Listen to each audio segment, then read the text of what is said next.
దేవుని పరిశుద్ధ నామమునకు ఘనత మహిమ ప్రభావములు కలుగునుగాక. హల్లెలూయా. ఈ అనుదిన బైబిల్ ధ్యానములకు మీ అందరినీ మన రక్షకుడు ప్రభు అయిన యేసు క్రీస్తుల వారి పరిశుద్ధ నామములో ప్రేమతో ఆహ్వానిస్తున్నాను. ప్రియులారా, యేసు క్రీస్తు ప్రభుల వారు బోధించినటువంటి పరలోక రాజ్యపు ఉపమానములను ధ్యానిస్తూ ఉన్నాం. లూకాసు వార్త 15వ అధ్యాయము మొదటి 7 వచనాలు, అలాగే మత్తయి సువార్త 18వ అధ్యాయము 10 నుంచి 14 వరకు ఉన్నటువంటి లేఖన భాగాల్లో క్రీస్తు ప్రభుల వారు మరి తప్పిపోయిన గొర్రెను గురించినటువంటి ఉపమానాన్ని ఆయన బోధిస్తూ ఉన్నాడు. ఆ యొక్క సుంకరులు, పాపులు ఆయన బోధన వినడానికి వస్తూ ఉన్నప్పుడు పరిసయ్యులు, శాస్త్రులు అది చూచి ఎంతో అసూయపడి మరి వారు సనుక్కుంటూ ఉన్నారు, ఈయన ఏంటి పాపులతో భోజనం చేస్తున్నాడని. అయితే యేసయ్య ఆయన మరి నీతిమంతులనే కాదు, పాపులను కూడా రక్షించడానికి, పిలువటానికే ఈ లోకంలోనికి వచ్చానని, వారి కోసమే తన ప్రాణాన్ని అర్పించడానికి వచ్చానని ఆయన మరి ఈ ఉపమానం ద్వారా తెలియజేస్తున్నాడు. చూద్దాం. లూకాసు వార్త 15వ అధ్యాయము మొదటి 7 వచనాలు చదువుకుందాం. ఒకప్పుడు సమస్తమైన సుంకరులను, పాపులను ఆయన బోధ వినుటకు ఆయన దగ్గరకు వచ్చుచుండగా పరిసయ్యులను, శాస్త్రులను అది చూచి ఇతడు పాపులను చేర్చుకుని వారితో కూడా భోజనం చేయుచున్నాడని చాలా సనుగుకొనిరి. అందుకు ఆయన వారితో ఈ ఉపమానమును చెప్పెను. మీలో ఏ మనుష్యునికైనాను 100 గొర్రెలు కలిగి ఉండగా వాటిలో ఒకటి తప్పిపోయిన ఎడల అతడు 99 గొర్రెలను అడవిలో విడిచిపెట్టి తప్పిపోయినది దొరకు వరకు దాన్ని వెదక వెళ్ళడా? అది దొరికినప్పుడు సంతోషంతో దానిని తన భుజముల మీద వేసుకుని ఇంటికి వచ్చి తన స్నేహితులను, పొరుగువారిని పిలిచి, మీరు నాతో కూడా సంతోషించుడి, తప్పిపోయిన నా గొర్రె దొరికినదని వారితో చెప్పును గదా. అటువలే మారు మనస్సు అక్కరలేని 99 మంది నీతిమంతుల విషయమై కలుగు సంతోషము కంటే మారు మనస్సు పొందు ఒక్క పాపి విషయమై పరలోకమందు ఎక్కువ సంతోషం కలుగును. దేవుని నామానికి మహిమ కలుగును గాక. ప్రియులారా, ఇక్కడ మరి యేసు క్రీస్తు ప్రభుల వారు ఒక ఉపమానాన్ని వారికి బోధిస్తూ ఉన్నాడు. ఏమిటి అంటే, ఇదిగో వారందరూ నీతిమంతులమని వారు అనుకుంటూ తామే నీతిమంతులము, మరి దేవుని ధర్మశాస్త్రాన్ని అనుసరిస్తున్నటువంటి ఆ యూదా జనాంగం, ఆ ఇశ్రాయేలు ప్రజలే తామే గొప్పవారని, మరి మిగతా జనమంతా పాపిష్టి జనమని వారు తలస్తూ ఉన్నప్పుడు మరి క్రీస్తు ప్రభుల వారు వారిని సరిచేయడానికి ఈ ఉపమానాన్ని చెబుతూ ఉన్నాడు. ఏమిటి అంటే, ఇదిగో మీలో ఏ మనుష్యునికైనా 100 గొర్రెలుంటే దానిలో నుంచి ఒక గొర్రె తప్పిపోయిన ఎడల ఆ 99 గొర్రెలను వదిలిపెట్టి అతడు ఆ గొర్రెలను వెతకటానికి వెళ్తాడు కదా. మరి అది దొరికినప్పుడు సంతోషంతో దాన్ని తీసుకుని వచ్చి తన స్నేహితులను, పొరుగువారిని పిలిచి మరి నాతో కలిసి సంతోషించండి అని వారిని పిలుస్తాడు కదా. అలాగే పరలోక రాజ్యంలో కూడా మరి తన పిల్లలైనటువంటి దేవుని బిడలు, తన పోలిక చొప్పున తన స్వరూపమందు సృష్టించినటువంటి ఆ మానవులు దేవుని సన్నిధానంలో నుంచి తప్పిపోయి తిరిగి ఆయన యొద్దకు వచ్చినప్పుడు ఆయన ఎంతగానో సంతోషిస్తాడు. ఇదిగో ఆ 99 మంది నీతిమంతులు, మరి వారికి మారు మనస్సు అక్కర్లేదు, కానీ ఇదిగో ఈ ఒక్క వ్యక్తి, ఒక్క పాపి మారు మనస్సు పొందితే పరలోకంలో ఎక్కువ సంతోషం కలుగుతుందని క్రీస్తు ప్రభుల వారు మరి గొర్రెలను దేవుని పిల్లలకు సాదృశ్యముగా చూపెడుతూ, మరి ఆ మంచి గొర్రెలు నీతిమంతులకు సాదృశ్యముగా చూపిస్తూ, మరి తప్పిపోయినటువంటి గొర్రె అనగా దేవుని సన్నిధిలో నుంచి తప్పిపోయినటువంటి గొర్రె, దేవుని మార్గములో నుంచి తప్పిపోయినటువంటి గొర్రెలకు మరి పాపిష్టులను ఆయన సాదృశ్యంగా చూపిస్తూ ఉన్నాడు. మరి పరిశుద్ధ లేఖనాల్లో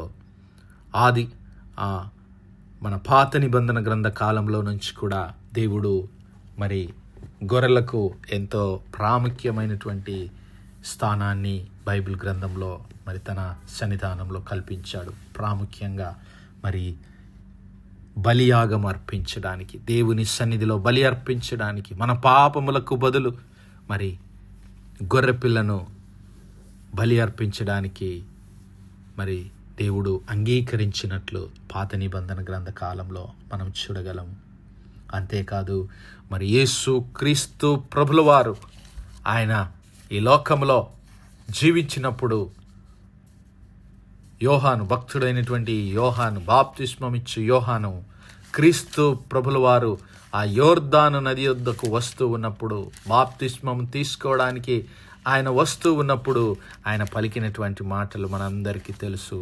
ఇదిగో లోక పాపమును మోసుకొని పోవు దేవుని గొర్రెపిల్ల అంటూ ఉన్నాడు. హల్లెలూయా. మరునాడు యోహానును అతని శిష్యులలో 2 నిలుచుండగా అతడు నడుచుచున్న యేసు వైపు చూచి ఇదిగో దేవుని గొర్రెపిల్ల అంటూ ఉన్నాడు. హల్లెలూయా. లోక పాపమును మోసుకొని పోవు దేవుని గొర్రెపిల్ల అని క్రీస్తు ప్రభుల వారు పిలువబడ్డారు. వధింపబడినటువంటి గొర్రెపిల్లగా క్రీస్తు ప్రభుల వారిని మనం ప్రకటన గ్రంథంలో చూస్తూ ఉన్నాం. అలాగే మరి ఆయన ఈ లోక కళ్యాణము నిమిత్తము తన పరిశుద్ధ రక్తాన్ని చిందించాడు. ఆ భక్తుడైనటువంటి పరిశుద్ధుడైన మరి పేతురు గారు భక్త కోటికి రాస్తూ గొర్రెపిల్ల వంటి మరి క్రీస్తు రక్తము అంటున్నాడు. గొర్రెపిల్ల వంటి నిష్కలంకమైన నిర్దోషమైన గొర్రెపిల్ల వంటి క్రీస్తు రక్తము. హల్లెలూయా. పేతురు రాసినటువంటి మొదటి పత్రిక 1వ అధ్యాయం మరి 19-20 వచనాల్లో మనం ఆ మాటలను చూడగలుగుతాం. పేతురు రాసినటువంటి మొదటి పత్రిక 1వ అధ్యాయం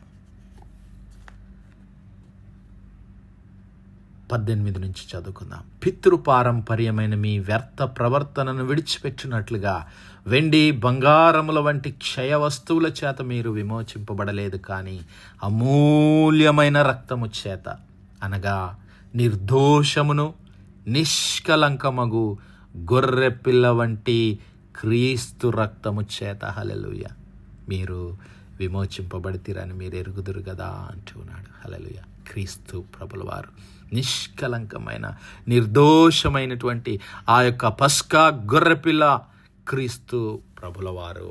హల్లెలూయా. ఆ పస్కా గొర్రెపిల్ల క్రీస్తు ప్రభుల వారికి సాదృశ్యంగా ఉంటూ ఉన్నది. హల్లెలూయా. అంతేకాదు ప్రియులారా, పాత నిబంధన గ్రంథ కాలంలో ఇశ్రాయేలు ప్రజలను దేవుడు తన గొర్రెలుగా పిలుస్తూ ఉన్నాడు. ఆ గొర్రెల గురించి ఆయన మాట్లాడుతూ మరి యెహెజ్కేలు గ్రంథము 34వ అధ్యాయాన్ని మనం గమనిస్తే ఆ అధ్యాయమంతటిలో దేవుడు ఆ ఇశ్రాయేలు ప్రజలు తన గొర్రెలని, ఆయన గొర్రెల కాపరినని ఆయన సెలవిస్తూ ఉన్నాడు. యెహెజ్కేలు గ్రంథం 34వ అధ్యాయం 1 నుంచి గమనిస్తే, మరియు యెహోవా వాక్కు ప్రవక్త అయినటువంటి యెహెజ్కేలుకు ప్రత్యక్షమై ఇలాగూ సెలవిచ్చెను. నరపుత్రుడా, ఇశ్రాయేలీయుల కాపరులను గూర్చి ఈ మాట ప్రవచింపుము.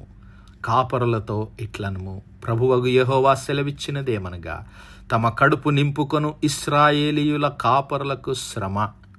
కాపరులు గొర్రెలను మేపవలెను గదా.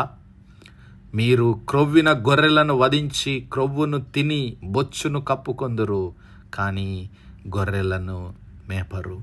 బలహీనమైన వాటిని మీరు బలపరచరు, రోగము గల వాటిని స్వస్థపరచరు, గాయపడిన వాటికి కట్టు కట్టరు, తోలివేసిన వాటిని మరలా తోలుకొని రారు, తప్పిపోయిన వాటిని వెదకరు. అది మాత్రమే గాక మీరు కఠిన మనస్కులై బలాత్కారముతో వాటిని ఏలుదురు. కాబట్టి కాపరులు లేకయే అవి చెదిరిపోయి సకల అడవి మృగములకు ఆహారమాయను. నా గొర్రెలు పర్వతములన్నిటి మీదను ఎత్తైన ప్రతి కొండ మీదను తిరుగులాడుచున్నవి. నా గొర్రెలు భూమి అందంతటా చెదిరిపోయినను వాటిని గూర్చి విచారింపు వాడొక్కడను లేడు, వెదుకు వాడొక్కడను లేడు. హల్లెలూయా. దేవుడు ఇక్కడ ఇశ్రాయేలు ప్రజలను గురించి మాట్లాడుతూ వారు నా గొర్రెలు అంటున్నాడు. ఆ కాపరులు ఎవరు అంటే వారిపైన అధికారులుగా నియమించినటువంటి ఆ రాజులు, ఆ యాజకులు, ఆ ప్రవక్తలు, వారందరూ, ఆ నాయకులందరూ మరి వారి స్వార్థం కొరకు ఇశ్రాయేలు ప్రజలను విస్మరించి మరి వారు అన్యాయస్తులుగా మారిపోయారని ఆ కాపరులను, ఆ రాజులను, ఆ నాయకులను, ఆ యాజకులను దేవుడు హెచ్చరిస్తూ ఉన్నాడు. అంతేకాదు, మరి యెహోవానైన నేను ఇదిగో వాటిని మేపుటకై నా సేవకుడైన దావీదును వాటి మీద కాపరిగా నియమించదను. అతడు వాటికి కాపరిగా ఉండి వాటిని మేపును. యెహోవానైన నేను వారికి దేవుడనయ్యుందును. నా సేవకుడైన దావీదు వారి మధ్య అధిపతిగా ఉండును. యెహోవానైన నేను ఈ మాట ఇచ్చినాను. ఆయన రాబోతున్నటువంటి క్రీస్తు ప్రభుల వారిని గురించి మాట్లాడుతున్నాడు. ఆ దావీదు సంతానంలో నుంచి, మరి ఆ యొక్క అబ్రహాము సంతానంలో నుంచి రాబోతున్నటువంటి దావీదు కుమారుడిగా పిలువబడబోతున్నటువంటి ఆ క్రీస్తు ప్రభుల వారిని వాటికి కాపరిగా నియమిస్తానన్నాడు. వాగ్దానం చేశాడు. వాగ్దానం చేసిన మాదిరిగానే క్రీస్తు ప్రభుల వారి లోక రక్షకుడుగా ఆ గొర్రెలనేటువంటి మనమందరినీ, ఇశ్రాయేలు ప్రజలనే కాకుండా ఇదిగో మరి కీర్తనల భాగంలో దావీదు రాసినటువంటి కీర్తన 100వ దావీదు కీర్తనలో మనం చూస్తే మనమందరము ఆయన సృజించినటువంటి వారమై ఉంటున్నామని, ఇదిగో మనమందరము మనలను సృజించిన దేవుడు ఆయనే, మనలను సృజించినవాడు. ఇదిగో యెహోవాయే దేవుడని తెలుసుకొనుడి, ఆయనే మనలను పుట్టించెను. మనము ఆయన వారము, మనము ఆయన ప్రజలము, ఆయన మేపు గొర్రెలము. హల్లెలూయా. ఆ ఇశ్రాయేలు ప్రజలే కాదు, మనమందరం కూడా ఆయన గొర్రెలమేనని భక్తుడైనటువంటి దావీదు తెలుపుతూ ఉన్నాడు. మరి ఆ గొర్రెల కాపరిగా క్రీస్తు ప్రభుల వారు, దేవుని చేత నియమించబడినటువంటి క్రీస్తు ప్రభుల వారు మరి లోక రక్షకుడుగా ఇదిగో చెదిరిపోయిన గొర్రెలనన్నిటినీ వెతికి రక్షించడానికి, మరి తప్పిపోయిన గొర్రెలనన్నిటినీ తిరిగి మరి దేవుని యొద్దకు చేర్చడానికి ఆయన వచ్చాడని ఆయన జ్ఞాపకం చేస్తూ ఉన్నాడు. హల్లెలూయా. ఎందుకు మరి దేవుడు ఈ గొర్రెలను మరి సాదృశ్యంగా చూపిస్తున్నాడంటే, ప్రియులారా, ఆ గొర్రెలు మరి కాపరుల మీద ఆధారపడి మరి వాటి రక్షణ కొరకు, వాటి పోషణ కొరకు, మరి వాటి యొక్క నడిపింపు కొరకు కాపరి వైపు ఆ గొర్రెలు ఎదురు చూస్తూ ఉంటాయి. హల్లెలూయా. అందుకే మరి ఆ గొర్రెలతో దేవుని బిడ్డలను ఆయన పోలుస్తూ ఉన్నాడు. మరి యేసుక్రీస్తు ప్రభుల వారు బోధించినటువంటి మరి యొక్క ఉపమానము, ఇదిగో నీతిమంతులు గొర్రెలతో పోల్చబడ్డారు. ఆ యేసుక్రీస్తు ప్రభుల వారు తన మహిమగల దూతలతో మరి ఈ లోకానికి తిరిగి రాబోతూ ఉన్నప్పుడు కుడివైపున గొర్రెలు, ఎడమ వైపున మేకలు, కుడివైపున నీతిమంతులు, ఎడమ వైపున మరి పాపులందరినీ సమకూర్చబోతున్నానని ఆయన మరి ఆ యొక్క మత్తయి సువార్త 25వ అధ్యాయంలో మనకు స్పష్టంగా బోధించాడు. గొర్రెలు మరి దేవుని సన్నిధిలోనికి, నిత్య రాజ్యంలోనికి, దేవుని చేత నిర్ణయించబడినటువంటి ఆ స్థలంలోనికి మరి ఆయన మాటలు విననటువంటి వారు మేకలతో పోల్చబడి వారందరూ నిత్య శిక్షకు, నిత్య మరి నరకమునకు అప్పగించబడతారని సెలవిస్తున్నాడు. కాబట్టి నా సహోదరుడా, నా సహోదరి, ఈరోజు నువ్వు ఇంకా మరి తప్పిపోయిన స్థితిలో ఉంటే యేసయ్య నిన్ను పిలుస్తూ ఉన్నాడు. యేసయ్య నిన్ను చేర్చుకోవడానికి ఇష్టపడుతూ ఉన్నాడు. అందుకే మరి ఆయన పిలుపుకు లోబడదాం. ఆయన స్వరాన్ని విని కాపరి అయినటువంటి యేసుక్రీస్తు ప్రభుల వారిని రక్షకుడిగా అంగీకరించి ఆయన సన్నిధికి చేరుకుందాం. అటు కృప, అటు ధన్యత దేవుడు మనందరి జీవితాల్లో దయచేయనుగాక. ఆమేన్, ఆమేన్, ఆమేన్. ప్రార్థించుకుందాం. హల్లెలూయా, హల్లెలూయా, హల్లెలూయా, హల్లెలూయా. స్తోత్రం, స్తోత్రం, స్తోత్రం, స్తోత్రం తండ్రి. పరిశుద్ధుడా, మహోన్నతుడా, సర్వాధికారివైన దేవ, అత్యున్నత సింహాసనంపై ఆసీనుడైన మా ప్రియ పరమ తండ్రి, కలిగిన మా దేవ, సైన్యములకు అధిపతి వగు మా యెహోవా తండ్రి, కృపా కనికరములు గల మా ప్రభా, సూర్యోదయం మొదలుకొని ఇంత మటుకు మా తండ్రి మీ చల్లనెక్కల నీడని భద్రపరిచి అయ్యా మరొకసారి మీ ప్రియ కుమారుడైన యేసయ్య పరిశుద్ధ నామములో మీ కృపా సన్నిధానంలో ప్రార్థించడానికి సజీవులకు ఉంచిన దేవా మీకే స్తుతులు, స్తోత్రాలయ్యా. దినమెల్లా మీ యొక్క పరిశుద్ధాత్మ సహాయం నడిపింపు ఆదరణ మాకు అనుగ్రహించిన ప్రభువా, మీకే లెక్కలేని స్తుతులు స్తోత్రాలు. అవును మా ప్రభువా, చెదరిపోయిన గొర్రెలనన్నిటినీ, తప్పిపోయిన గొర్రెలనన్నిటినీ తిరిగి మీ సన్నిధిలోనికి నడిపించడానికి అయా ఒక కాపరిగా, రక్షకుడుగా, ఈ లోక రక్షకుడుగా అవతరించిన మా యేసయ్య, ఇదిగో ఈ దినమే ఇంకా మేము ఎవరైనా తప్పిపోయినటువంటి స్థితిలో ఉంటే అయా ఈ దినమే మీ మెల్లనైన స్వరాన్ని విని మీ రక్షణను చేతపుచ్చుకొని మీ సన్నిధికి తిరిగి వచ్చే కృప మాలో ప్రతి ఒక్కరికి దయచేయమని మహిమ ఘనత ప్రభావాలు మీకే చెల్లిస్తూ మా ప్రభును మీ ప్రియ కుమారుడు మా రక్షకుడైన యేసయ్య పరిశుద్ధ నామములో అడిగి వేడుకుంటున్నాము తండ్రి. Amen, amen, amen. God bless you all. Praise the Lord. Shalom.